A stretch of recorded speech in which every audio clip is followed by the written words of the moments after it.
కీమోథెరపీతో వాంతులవుతే అది ఎమర్జెన్సీయా? డాక్టర్ని ఎప్పుడు కన్సల్ట్ చేయాలి? పదే పదే వాంతులవుతుంది, ఏమీ తినలేకపోతున్నాము అంటే కన్సల్ట్ చేయండి.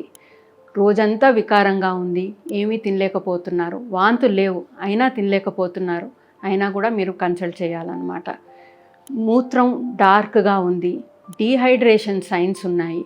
ఇవేంటి?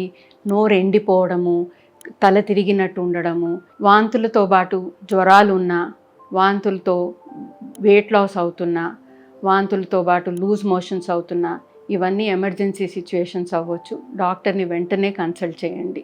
కీమోథెరపీతో వచ్చే వాంతులకి భయపడకండి, మంచి మందులు ఉన్నాయి.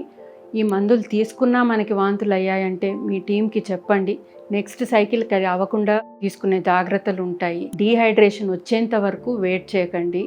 ఏ ప్రాబ్లం ఉన్నా కూడా వెంటనే కన్సల్ట్ చేస్తే ఇవి మనం ముందే మందులు తీసుకుంటే బాగా తగ్గే ప్రాబ్లమ్స్. నా పేరు doctor Sudha Sinha, medical oncologist, Hyderabad.